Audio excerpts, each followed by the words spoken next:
Hey everyone, you are listening to the Guitar Speak podcast.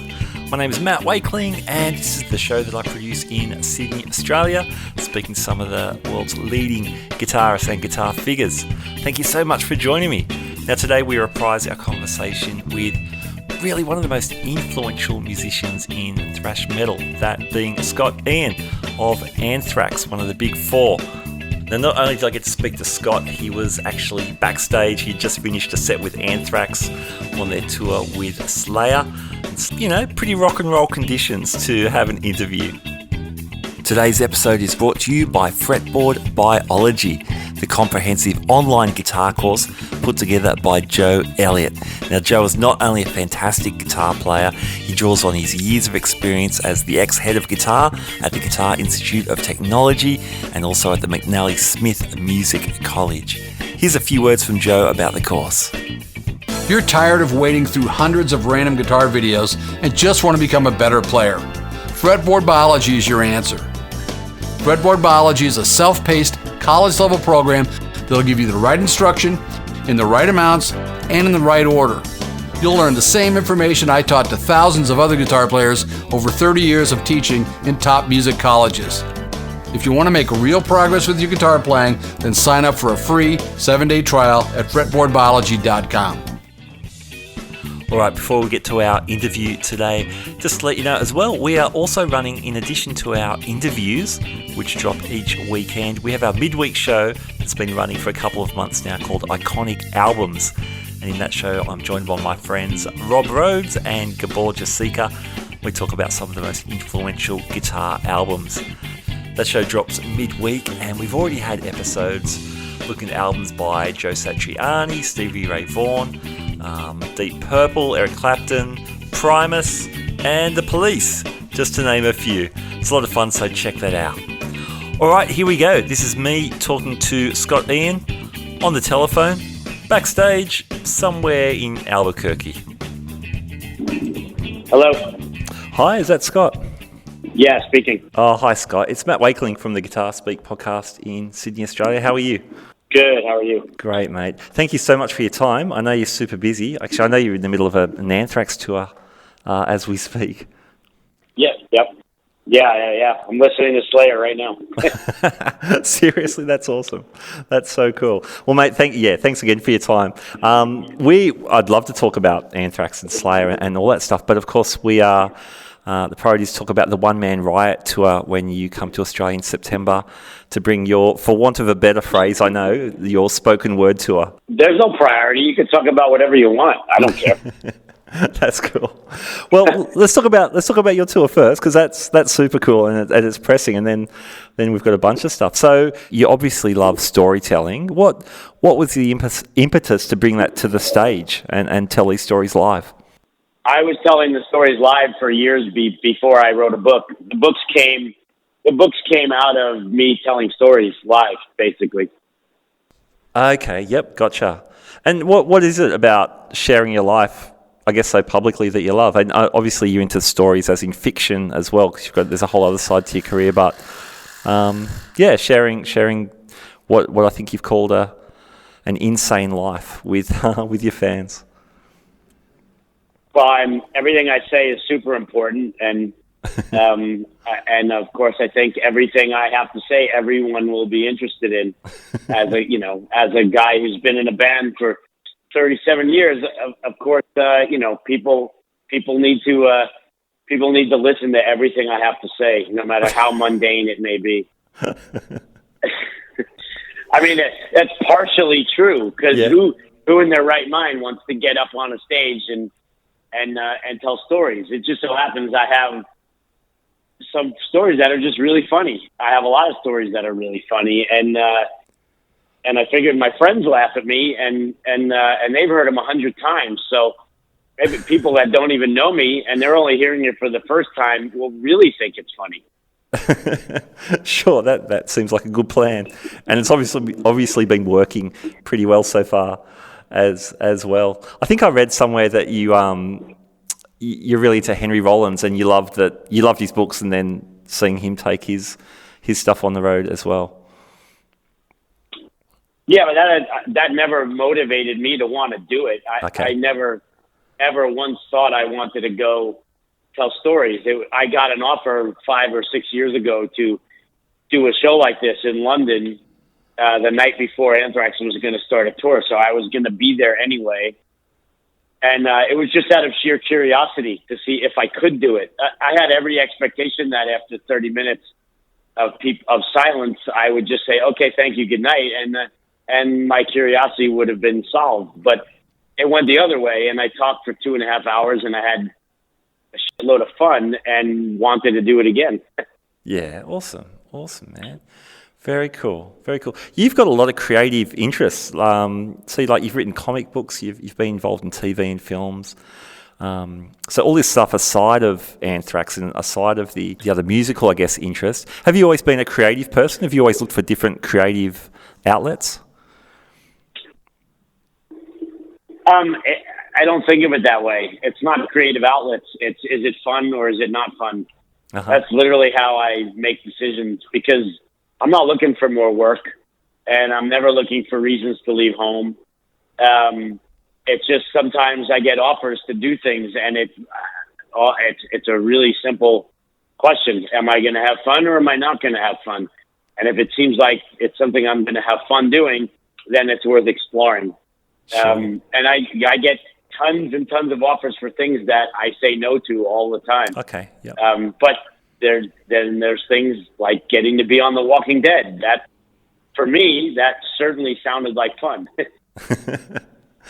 So you were one of the walkers on that show, weren't you? And then you got taken out. Yeah. That's got to be fun. That's got to be a lot of fun. You also, whilst you're doing your tour here in September, you are stopping off at a couple of comic cons, and you have written comics for DC. I guess that's another example of a fun opportunity that's come up for you. Oh yeah, absolutely. And that's how this whole thing started. Coming to Australia to do talking shows, is I got offered to come be at Brisbane and Sydney for the Comic Cons they're having there in September. And because they're on the weekends, I had a whole week off in between. So that's when I asked my agent, hey, I'm going to be there for a week. So instead of me going to sit on a beach somewhere for 5 days, maybe I could go do some talking shows, because I never get to do them. I just, schedule-wise, it's just, like I said, I'm not looking to leave home. And but I was going to be there anyway. So he looked into it, and people were interested in having me come do talking shows. And that made me even more excited, because now not only do I get to come to Australia and hang out at Comic-Con, but now I get to do talking shows too. So it doubled the fun. Nice. Very cool. And then I noticed you're pretty much back on the road to Europe. Anthrax are touring Europe later this year. So that looks like a pretty good and I still, even when I get back from Australia, I 2018. still have about a month off before we go to Europe. So yeah, it works out great. Yeah. This episode is brought to you by Fretboard Biology, the comprehensive online guitar course put together by Joe Elliott, ex-head of guitar at the Guitar Institute of Technology and the McNally Smith College of Music. I was one of the beta testers for the course and can say, as a music educator, I was really impressed by the logical sequence of learning. The course has also been endorsed by players such as Brett Garsed and Greg Kopp. For more details, check out the links in our show notes. When Anthrax started, you guys were, well, now, of course, Anthrax is regarded as part of the big four of thrash metal with Metallica and Megadeth and Slayer. Did you sense at the time that you were part of a new evolution of metal? Or how far into it, I guess, were you before you thought, okay, there's a momentum here, there's a new movement happening that we are part of? Well, in 1987, we definitely knew things were changing, because when Among the Living came out and we started touring on that album, we were playing small clubs, and I mean, they were sold out, but it was, 400 people. Maybe the biggest show was, 800 or something. But just 7 months later, by the end of 1987, we were playing to 6,000, 9,000. We were playing giant shows in just 7 months. So, yeah, I mean, we obviously, we had tangible evidence that things had changed drastically for our band and other bands that, you know, in our scene. And, it was amazing. It's like, where did all these people come from? You know, like people just really caught on, and there was obviously a void of some sort that we were filling, because all of a sudden, we went from, like I said, we were playing to 10 times as many people in just 7 months. So, it was pretty amazing.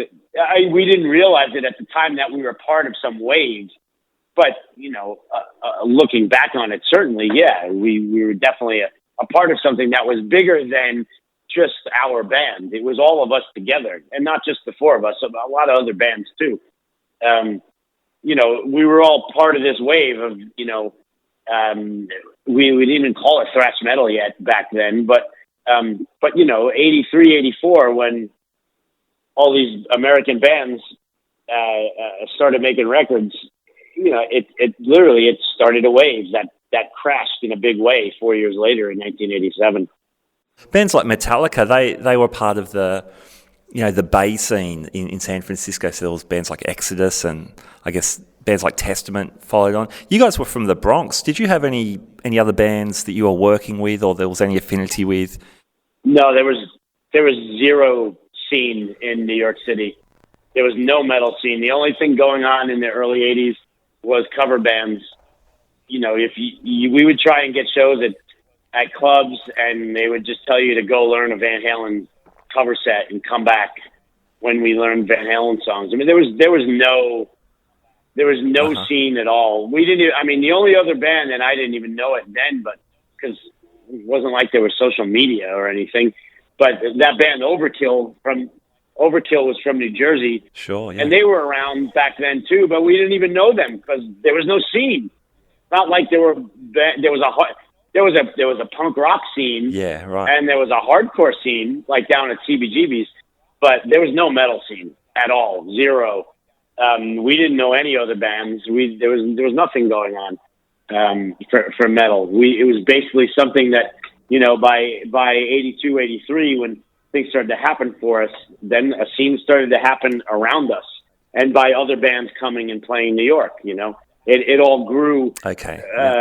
Because Metallica came to New York, and Anthrax and Metallica played shows together in 82 and 83, and that kind of kicked things into gear. And I guess it wasn't too long later. I guess the later 80s, early 90s, you started linking rap, and your work with Public Enemy is very well known. I think I've read somewhere you've said you've likened the intensity of rap to the metal you guys were playing at the time. What did you see in rap that just that moves made me you in the same feel way? that?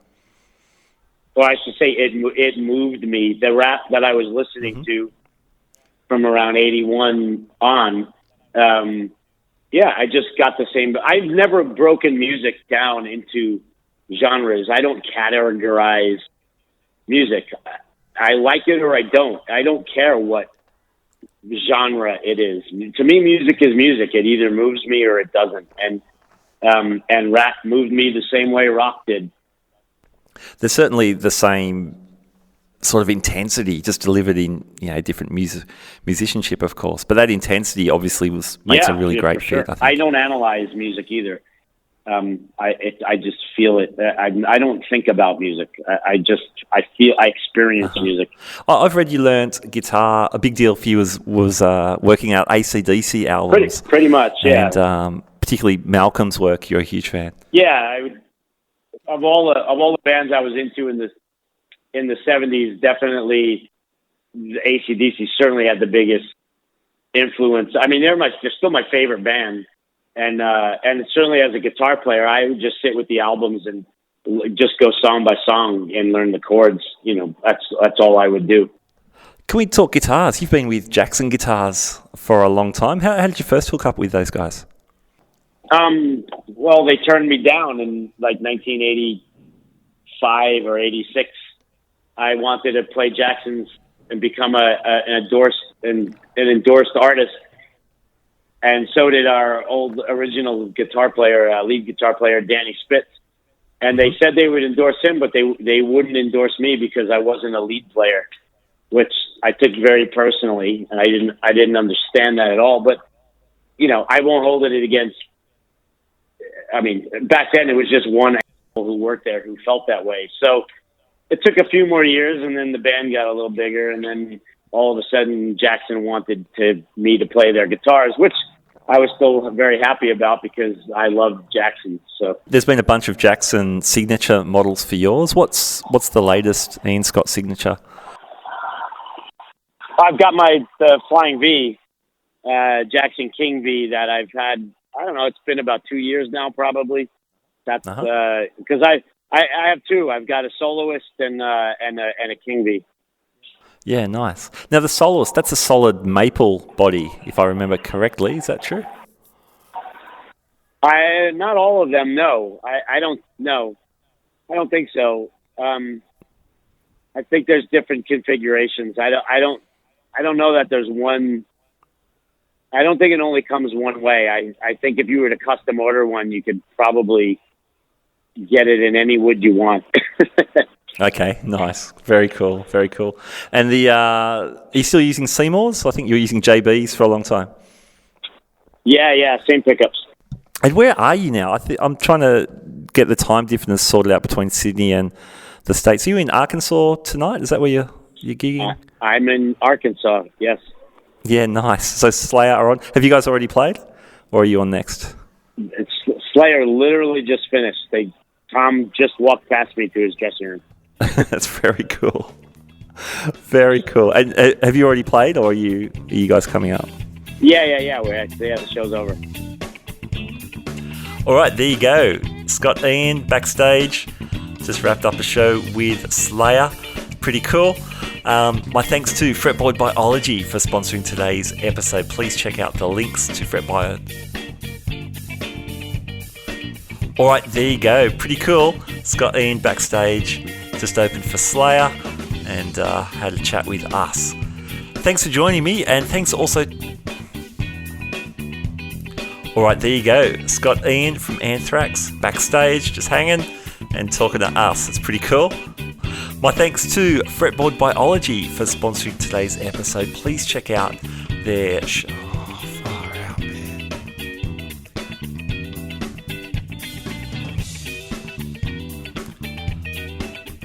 All right, there you go. Scott Ian backstage, just finished playing a set with Slayer, having a chat with us. That's pretty cool. Hey, my thanks to Fretboard Biology for sponsoring today's episode. Please check out the links in the show notes.